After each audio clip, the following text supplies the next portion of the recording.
Merry Christmas, darling. This is your gift, the truth. Honestly, this situation is so bizarre that I still can't believe it's real. I'm a 34-year-old guy who just went through probably the most spectacular divorce revelation in corporate history, and I need to get it all out. My ex-wife Jennifer and I were married for 6 years. Here's the thing that makes this complicated. During our entire marriage, I deliberately hid my real identity and wealth from her. Before we met, I'd built a fortune in tech investments and venture capital. By the time I was 28, I'd made my first few million, and by 30, I was managing a portfolio worth hundreds of millions. When I met Jennifer at a networking event, she was this ambitious entrepreneur trying to launch her own consulting firm. I fell hard for her drive and determination. I made what seemed like a romantic decision at the time, though looking back, it was probably the start of all our problems. I decided to secretly fund her business dreams while pretending to be an ordinary middle-class guy.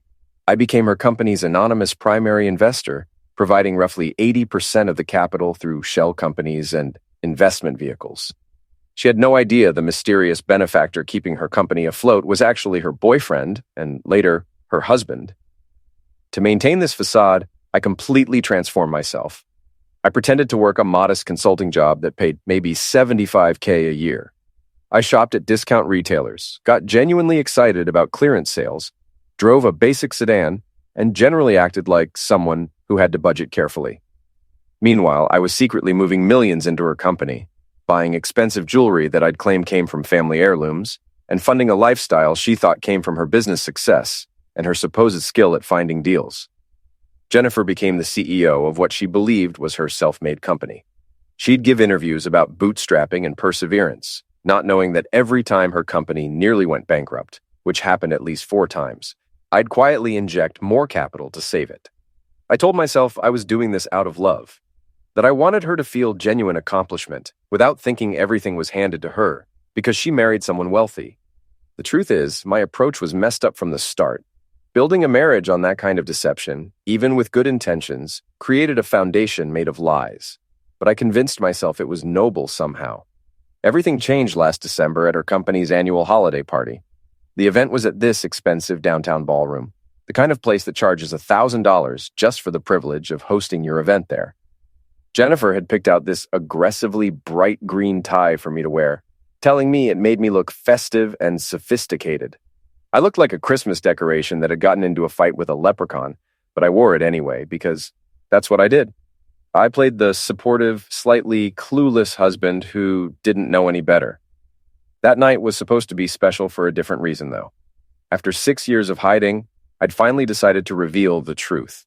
I had ownership documents in my jacket pocket and a whole speech prepared about how we'd built this success together. I'd even written it on index cards and practiced in the bathroom mirror like I was accepting an award. I imagined this beautiful moment where I'd announce during the party that the mysterious investor everyone talked about was actually me, and Jennifer would realize her biggest supporter had been beside her all along. I pictured tears, hugs, maybe some applause. It would be perfect. I arrived at the venue around 7 and went looking for Jennifer before the main event started. She'd texted me to meet her in the back office area for a private moment. As I approached her office, I heard voices through the door, which was slightly open. I was about to knock when I heard Jennifer's voice, and something in her tone made me freeze. "He's so clueless," she was saying, and she was laughing. Not a warm laugh, but something cold and sharp. Honestly, sometimes I wonder how he manages to dress himself. The man thinks discount stores are actually good shopping. My hand stopped mid-knock. A male voice responded, one I recognized as Tyler, her VP of operations. He was one of those guys who used so much hair product that his head reflected light like a mirror. "Doesn't he suspect anything about us?" Tyler asked. "Suspect what?" Jennifer said, and I could hear the smirk in her voice. "Tyler, the man wore a tie tonight that I told him looked good, but he honestly looks like a Christmas tree had a baby with a garden gnome. He has absolutely no concept of real wealth or sophistication. He shops at Target weekly and gets excited about their clearance section like it's some amazing treasure hunt. He has no idea what's really happening." I stood there in that hallway, my carefully prepared speech crumbling in my pocket, listening to my wife mock me to another man. The party sounds drifted down from the ballroom, Christmas music and laughter from people who had no idea what was happening in this back hallway. Tyler laughed, this smug sound that made me want to punch through the wall. "So when are you actually going to leave him?" "Soon," Jennifer said, casual as anything. "Maybe 6 months, maybe less. I just need to finish securing a few things. The business is stable now, the accounts are where they need to be, and my lawyer found some great loopholes in that joke of a prenup he made me sign. That thing is so poorly written that any competent attorney could drive a truck through it. Once I file, I'll get half of everything, plus the company since I've been running it. He'll never see it coming." My legs nearly gave out. 6 months. She had a timeline. This wasn't some spontaneous thing or a mistake made in a moment of weakness. She'd been planning this, calculating it like a business deal, probably with spreadsheets. Tyler's voice got lower, more intimate. "And then we can finally be together. No more hiding." "No more hiding," Jennifer confirmed.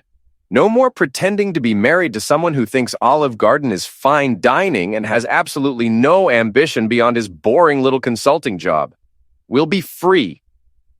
I finally looked through the crack in the door. Jennifer and Tyler were on her office couch, sitting way too close, her hand on his thigh, his arm around her shoulders. They weren't actively doing anything explicit, but the body language screamed closeness.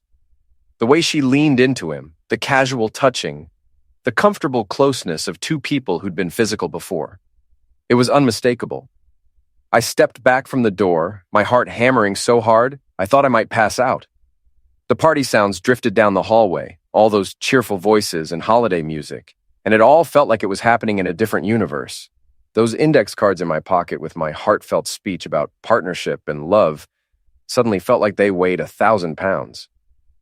I walked back to the main ballroom in a daze, grabbed a drink from a passing waiter, something strong that burned going down, and tried to process what I'd just heard. The ballroom was decorated with those expensive string lights and ice sculptures, everything dripping with holiday excess. People were mingling, laughing, having a good time, completely oblivious to the fact that my entire world had just collapsed. But instead of confronting them or breaking down, something cold and calculating clicked into place in my brain. I had information they didn't know I had. I had resources they couldn't imagine, and I had time to plan something better than a messy confrontation in front of everyone. I waited about 15 minutes, nursing my drink and watching the door. Eventually, Jennifer and Tyler emerged, both looking perfectly put together. No sign of what had just happened. Jennifer spotted me and came over, all smiles, kissing me on the cheek like nothing was wrong. "There you are," she said brightly. "Tyler and I were just discussing quarterly projections. So boring, I know, but someone has to talk shop even at parties." I smiled and nodded, playing my role perfectly. Wouldn't miss it for the world. The rest of the party was torture. I watched Jennifer work the room, laughing with board members, chatting with investors, all while Tyler hovered nearby like an overly groomed satellite. Every laugh, every touch, every meaningful glance between them felt like someone taking sandpaper to my sanity. We drove home around midnight in her Mercedes, the one she thought came from a great lease deal, but actually came from an account I controlled.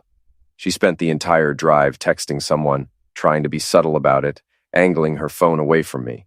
Every few seconds, the screen would light up, and she'd smile at whatever message she received. I didn't need to see the screen to know it was Tyler. When we got home to our house, the modern, minimalist place with expensive furniture and abstract art that cost more than most people's cars, Jennifer headed straight to bed. She was exhausted, she said, from all that networking. I told her I'd be up in a minute, that I just needed some water. That's when I saw her purse on the kitchen counter, left carelessly open, and poking out from between her wallet and makeup bag was a piece of paper with a hotel logo on it. I pulled it out. A receipt from the Ritz-Carlton, dated 3 days prior. The same 3 days, Jennifer had told me she was in intensive strategy meetings with potential investors. The same 3 days she'd come home late, looking tired but satisfied. The itemized list made my stomach turn. Luxury suite for 2 nights, $1,200. Room service with champagne and oysters, $350. Room service breakfast for 2, $120. Room service dinner for 2, $380. Spa services with couples massage, $600. Minibar charges, $75. At the bottom, in the guest information section, it listed Jennifer Martinez and guest. She'd literally listed Tyler as guest like he was some business associate rather than the guy she was clearly sleeping with in a luxury hotel suite that she'd charged to a credit card I was unknowingly funding. I stood there at nearly 1 in the morning holding this hotel receipt and I started laughing. Not healthy laughter, but the kind that happens when your brain short circuits and can't figure out whether to cry or scream. Jennifer had told me those were strategy meetings. I'd encouraged her to take her time, to do whatever she needed to close the deals. I'd even suggested she order room service rather than finding restaurants late at night. I took photos of the receipt from multiple angles, making sure every detail was captured clearly. Then I carefully put it back in her purse, exactly how I'd found it. Over the next 2 weeks, I became a detective in my own marriage. I started going through Jennifer's things when she wasn't around, accessing accounts I had administrative rights to but had never checked. What I found was worse than I'd imagined. I discovered a secret bank account she'd opened at a bank across town about 3 years ago. She'd named it something innocuous, JM Personal Savings. Getting access was pathetically easy since I had set up all our banking systems years ago with full administrative privileges. The balance was over $240,000. I traced every transaction. For 3 years, she'd been siphoning money from our joint accounts. Small amounts at first, $1,000 here, $5,000 there, all labeled as personal savings or emergency fund. But the withdrawals told the real story. There were charges for multiple luxury hotels over the past year, not just the Ritz-Carlton, but the Four Seasons, the Waldorf, expensive places where she and Tyler had apparently been playing house while I was at home, thinking my wife was working late on important business meetings. There were charges for jewelry I'd never seen her wear, which meant they were probably gifts for Tyler. Restaurant charges at places so expensive they don't list prices on their menus. And then I found the payments to her lawyer, monthly retainers going back 18 months to someone named Patricia Blackwood. I Googled Patricia Blackwood. She specialized in high-asset divorces and had glowing reviews from women who'd taken their husbands to the cleaners. One review literally said, "Patricia found loopholes I didn't know existed and got me everything I deserved. 5 stars." So, Jennifer had been consulting with a divorce lawyer for at least a year and a half, maybe longer, while I'd been playing the supportive husband and secretly funding her entire life. But the absolute kicker came when I accessed her cloud storage. She used the cloud system I'd set up for us, which meant I had full administrative access. I found a folder titled Future Plans, and inside was a PowerPoint presentation that laid out her post-divorce strategy like a business proposal. Slide 1 showed financial projections, her estimated settlement amounts, wildly optimistic, by the way, her projected earnings from the company she thought she'd win in the divorce, and a 5-year plan for her independent empire. Slide 2 detailed her asset division strategy. It listed every major possession, the house, the cars, the company, with bullet points about how she'd argue for ownership of each item. She had strategies for claiming emotional attachment to things she'd never paid for. Slide 3 was called New Life Goals, and this one was particularly special. It featured photos of houses she wanted to buy, vacation destinations she wanted to visit, and several photos of Tyler looking particularly smug. One photo was captioned, "Partner in crime and life," with a heart emoji. I took screenshots of everything, downloaded files, forwarded transaction records to a secure email only I could access, and built a comprehensive digital paper trail. Hotel receipts, suspicious transfers, payments to her divorce lawyer, the PowerPoint presentation, all of it documented and time-stamped. By the time I was done, it was nearly 4 in the morning. My eyes were burning from staring at screens and my back hurt from hunching over my laptop, but I had everything I needed, every piece of evidence, every proof of infidelity and financial deception. Then I called my actual lawyer, Harold Stevenson, the man who'd been handling my legal affairs for 15 years. Harold was in his 60s, looked like someone's friendly grandfather with his white hair and kind face, but was actually one of the most ruthless family law attorneys in the country. He charged $1,000 an hour just to answer his phone. "It's time," I said when he picked up. "I need to see you. Today." I met him at his office downtown, one of those buildings with marble floors and intimidating receptionists. His personal office was on the 15th floor with windows overlooking the entire city. I showed him everything during our meeting. The hotel receipts, the secret bank account with its $240,000 balance, the transaction history showing romantic getaways, the monthly payments to Patricia Blackwood. When I got to the PowerPoint presentation, Harold actually laughed out loud. "She made a PowerPoint about divorcing you," he said, shaking his head in amazement. with graphs and a timeline and photos of her boyfriend. I've been doing this for 40 years and I've never seen anything quite like this. Then he pulled out our prenuptial agreement, the one Jennifer thought was her golden ticket to wealth. Let me refresh your memory about what we actually created, he said. The prenup looked amateurish on purpose, like someone had downloaded a template online and filled in the blanks without really understanding legal nuances. There were intentional typos, slightly awkward phrasing, and clauses that seemed vague and exploitable. Jennifer's lawyer had apparently told her it was full of loopholes. But Harold explained that every seemingly weak clause was actually reinforced with subclauses and legal precedents that would hold up in any court. Every mistake was intentional. Every apparent loophole was actually a trap. He'd designed it specifically to make Jennifer think she was smarter than me while actually creating an ironclad document. She probably thinks this clause about asset division means she can claim 50% of anything acquired during the marriage, Harold said, pointing to a particularly convoluted section. That's what a surface reading would suggest, but we have supplementary documentation that defines the terms very specifically. Assets purchased solely with premarital funds, which is everything, are exempt. The prenup stated that in the event of divorce, Jennifer would leave with what she brought into the marriage, which was approximately $47,000 in savings and a used car. Everything else, the house, the cars, the jewelry, the company, all of it was mine. And crucially, there was a clause voiding any settlement in cases of infidelity, financial deception, or fraudulent misrepresentation of assets. I had documented proof of all three. She's consulting with Patricia Blackwood? Harold asked, and when I nodded, he smiled like a wolf. That woman is all flash. She convinces her clients they're going to hit the jackpot, but she's never gone up against someone who actually prepared properly. The moment your wife tries to use these supposed loopholes, they'll snap shut like bear traps. She'll get nothing. We made a plan. Jennifer's company had its annual gala coming up in 2 weeks, a major event with all the board members, investors, and employees attending.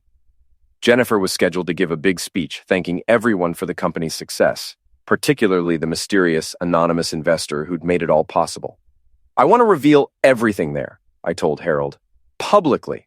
I want everyone to know who actually owns the company, who's been funding it all these years, and what Jennifer's been doing behind the scenes. Harold studied me carefully. You're absolutely sure about this? Once you do this, there's no going back. Your marriage is over, your anonymity is gone, and your wife's reputation will be destroyed. This is nuclear. I'm sure, I said without hesitation. She's been planning to humiliate and financially destroy me for at least 18 months. I'm just beating her to it.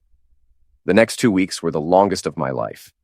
I had to maintain the facade of the clueless husband while knowing exactly what was coming. I made coffee every morning, asked about her day, listened to her complain about work stress and difficult board members, all while internally counting down to her reckoning. Jennifer was in full CEO mode preparing for the gala.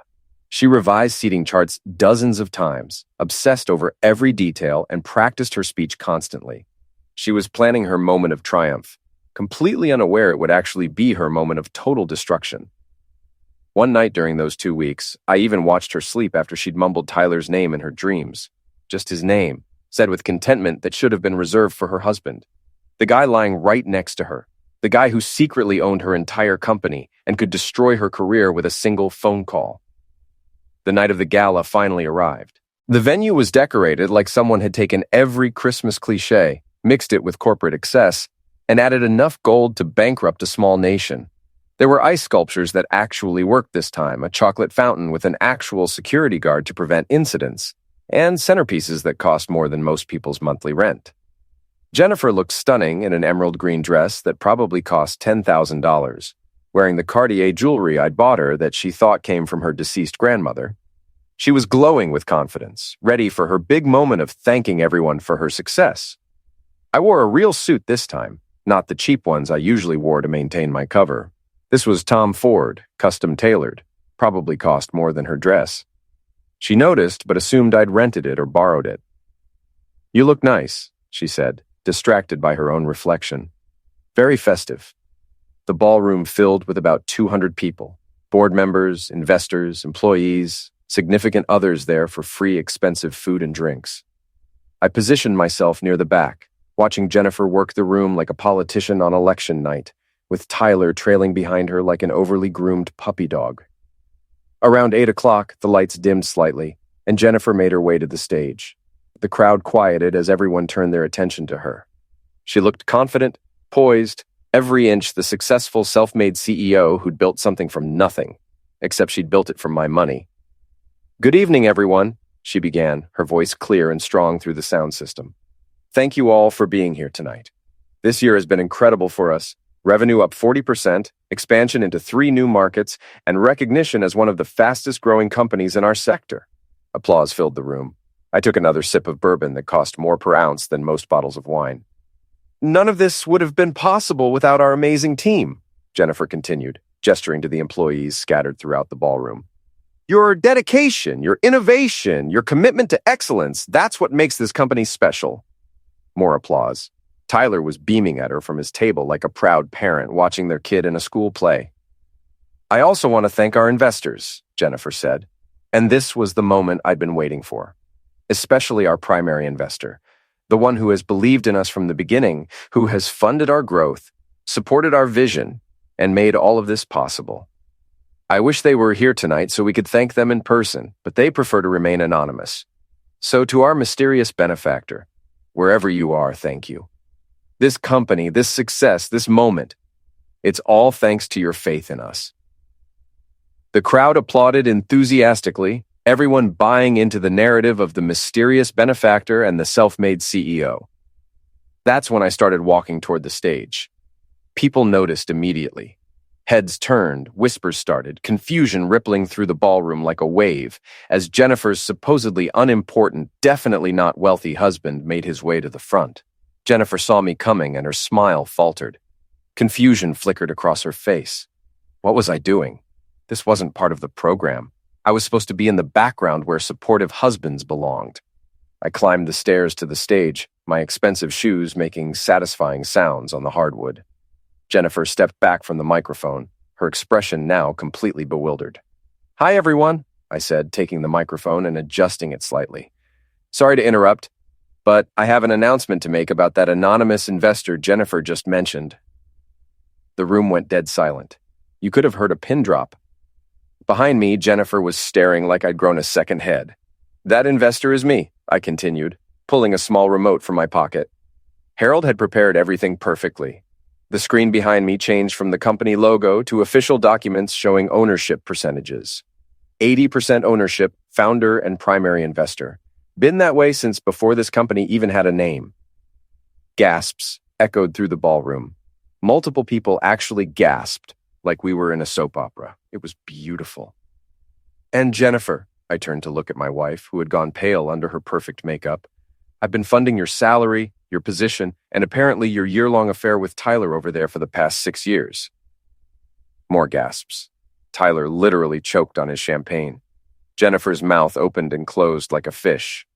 "So really," I clicked to the next slide, showing the Ritz-Carlton receipt in all its glory, "when you thank the anonymous investor, you're thanking your husband, the one you've been calling clueless, the one you thought shopped at Target because he couldn't afford better, the one you were planning to divorce and take for everything." I clicked again. Her PowerPoint presentation appeared on screen, complete with graphs, timelines, and photos of Tyler captioned "Partner in Crime and Life." The ballroom erupted into complete chaos. People were standing up, phones were coming out, board members were trying to maintain order while everyone else was processing what they'd just witnessed. It was pandemonium. Jennifer found her voice finally. "You can't do this! This isn't—" "Oh, but I can," I said pleasantly, my voice still amplified through the microphone. "And I did. Merry Christmas, honey. Consider this your gift, the truth.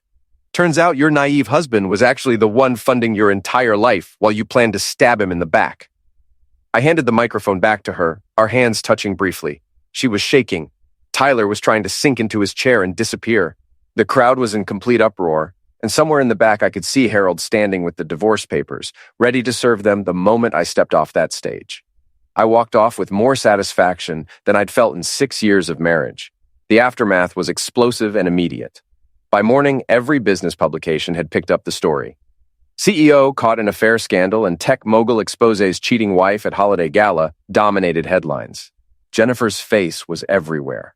Not the polished professional headshots she liked to use, but screenshots from phones at the gala, her expression frozen in that perfect moment of shock and horror. Federal investigators showed up at her office by 9 in the morning. Turns out using company resources to fund your affair and embezzling from accounts crosses some serious legal lines. The FBI doesn't mess around with that stuff. Tyler resigned immediately, sending a panicked email at 6 in the morning citing personal reasons. He was reportedly seen loading boxes into his car while crying, and for once his perfectly gelled hair wasn't so perfect. Someone caught him on video and it went viral. My phone wouldn't stop ringing. Board members wanted meetings, real investors wanted explanations, employees wanted to know if they still had jobs. They did. I wasn't a monster, just vindictive toward my cheating wife. I even gave everyone substantial bonuses once things settled down. Harold showed up at my penthouse, the one Jennifer thought belonged to another investor but actually belonged to me, looking like he'd just won the lottery. "The divorce papers were served this morning," he announced. "She tried to refuse them, but that's not how legal documents work. She's officially being divorced, charged with embezzlement, and facing an IRS audit." The divorce proceeded exactly as Harold predicted. The prenup held perfectly. Every loophole Jennifer thought she'd found turned out to be a trap that snapped shut the moment she tried to use it. She left the marriage with essentially nothing, just what she'd brought into it 6 years earlier, while I kept everything: the company, the house, all the assets. Jennifer texted me approximately 47 times and called maybe 100 more. Her voicemails ranged from angry to pleading to threatening to crying and back to angry again. I didn't respond to any of them, just forwarded them all to Harold, who added them to the ever-growing file of evidence. 6 months later, I was giving a keynote speech at an international business conference in Singapore. My life had completely transformed. No more hiding my identity or pretending to struggle financially. No more playing small so someone else could feel big. The company was thriving under new leadership I'd appointed. Brilliant employees who actually deserved their positions. As I left the venue after my speech, which had gotten a standing ovation from 2,000 business leaders, I saw Jennifer outside a courthouse across the street. She looked nothing like the polished CEO I'd married. Her hair was messy and pulled back in a ponytail. Her clothes were clearly discount store purchases, and she looked completely defeated. Our eyes met across the parking lot, and I could see her mouth move. Even from that distance, I could read her lips. "You ruined everything." I walked over slowly, deliberately, and stopped a few feet away from her. "No," I said quietly but firmly. "I just revealed everything. You ruined it yourself when you decided I was too stupid to notice what you were doing behind my back. You made your choices, Jennifer. You planned this for at least 18 months. You mocked me, cheated on me, and tried to destroy me financially. I just stopped you before you could finish."